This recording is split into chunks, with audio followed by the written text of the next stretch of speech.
अस्सलाम वालेकुम जी। मैं हूँ इसार राना और इसार राना ऑफिशियल में आपको खुशामदीद कहता हूँ। मैंने आज बहुत ज़रूरी एक आपसे चीज़ डिस्कस करनी है। जिस खबर समझ लें या आपको बहरहाल एक मैंने आने वाले दिनों की एक तस्वीर दिखानी है, और वो ये है कि इमरान खान और मुक़्तदर हलकों के दरमियान कहीं न कहीं खामोश अंडरस्टैंडिंग दोबारा से पैदा हो रही है।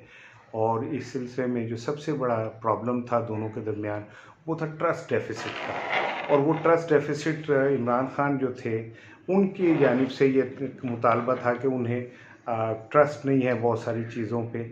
लेकिन अब आहिस्ता-आहिस्ता ट्रस्ट डेफ़िसिट को ख़त्म करने, यानी एतमाद का जो फुक़दान था उसे ख़त्म करने के लिए कुछ इक़दामात हो रहे हैं। जैसे अब आप फंडिंग केस में के हवाले से इमरान खान साहब को जो खामोश छूट मिली है, वो आपके सामने है। और आने वाले दिनों में आप ये देखेंगे कि बहुत सारे मामलात में इमरान खान को खामोश सपोर्ट जो है वो दोबारा मिलना शुरू हो जाएगी। इसके पीछे क्या वजूहात हैं, वो मैं आपसे डिस्कस करूंगा। लेकिन मेरी आपसे दरख्वास्त है कि मेरे चैनल को ज़रूर सब्सक्राइब कीजिएगा, इसार राना ऑफिशियल को, ताकि मेरा आपका ताल्लुक़ जो है वो बना रहे। वो ये रहा है कि इमरान खान साहब ने 3 जलसे बड़े करके अपनी एक धाक बिठा दी, और जहाँ पैगाम देना था दे दिया कि उनके साथ अवाम है।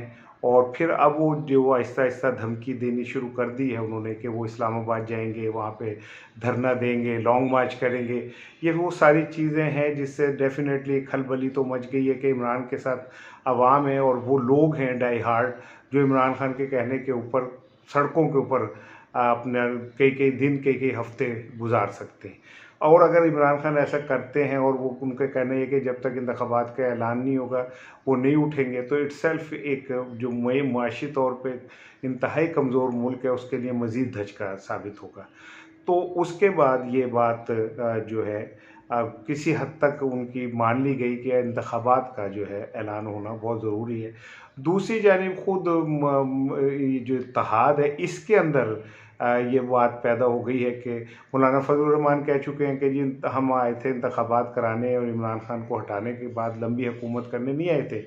इसी तरह खुद ख्वाजा आसिफ कह चुके हैं और बहुत सारे लोग कह चुके हैं कि इंतखाबात जो हैं फ़ौरी किए जाएँ। और किसी हद तक शहबाज शरीफ साहब का जो मकसद था वो भी पूरा हो गया। नैब के पर काट दिए, अपने ऊपर से केसेस ख़त्म कर दिए, ECL से नाम निकलवा दिए, नवाज शरीफ साहब को पासपोर्ट जारी हो गया। यानी जो वो चाहते थे वो हो गया। अभी बस ये रह गया कि इमरान खान पे वो 1-2 पर्चे होने हैं ताकि हिसाब जो है वो किसी हद तक बराबर हो जाए। अब ये तो थी इमरान खान के एंड से बात, लेकिन शहबाज शरीफ साहब ने भी कुछ टेक्निकल गलतियां की हैं जो पसंद नहीं की गई। मिसाल के तौर पे शहबाज शरीफ साहब को ये एडवाइस की गई थी कि आप नवाज शरीफ साहब के पासपोर्ट के हवाले से इतनी जल्दी ना करें, लेकिन शहबाज शरीफ साहब अपने बड़े भाई के आगे हार गए और उन्होंने इमरजेंसी उन्हें पासपोर्ट जारी किया, जो मुक़्तदर हल्के हैं उनमें पसंद नहीं किया गया, क्योंकि अवाम में इस फैसले और इस तरह के मिलते जुलते जो फैसले हैं उन्हें किसी तरह भी पजीराई नहीं मिली, और उससे आवाज़ें बुलंद होना शुरू हो गई जो कि ख़तरनाक रुझान है। और ये बहुत सारे इदारों के हवाले से को अच्छा जो है एक निशानी नहीं है, ये अच्छा एक सिंबल नहीं है। सो ये बात के बाद जब उन्होंने शहबाज शरीफ साहब ने एक किस्म का मुआहदा तोड़ते हुए और नवाज शरीफ साहब को पासपोर्ट जारी किया है, इसके बाद कुछ थोड़ा सा ऐसा महसूस होता है कि शहबाज शरीफ साहब के हवाले से भी पहले भी वो जो है बहुत सारे मुक़्तदर हल्के ख़ुद को ये कह चुके हैं कि इस सिचुएशन से उनका बराह रास्त कोई ताल्लुक़ नहीं है, और डेफ़िनेटली वो अपनी इम्पार्शियलिटी और गैर जानिबदारी साबित करने के लिए साइड पे हो जाएंगे या हुए हुए हैं। तो इन हालात में अब आने वाले दिनों में जो बताया जा रहा है वो ये कि शहबाज शरीफ साहब पे इस सतह पे प्रेशर आ गया है कि ईद के फ़ौरन बाद वो इंतखाबात का ऐलान करेंगे, और इंतखाबात के ऐलान के बाद 2 महीने बाद, 3 महीने बाद निगरान हुकूमत जो है वो 4 संभालेगी। अब रह गई इलेक्शन कमीशन की बात, तो इलेक्शन कमिश्नर इतने ज़्यादा आलूदा हो गए हैं, इतने ज़्यादा कंट्रोवर्शियल हो गए हैं कि अब उनकी निगरानी में इंतखाबात होने वैसे भी मुमकिन नहीं है। तो ये भी हो सकता है कि वो छुट्टियों पे चले जाएँ।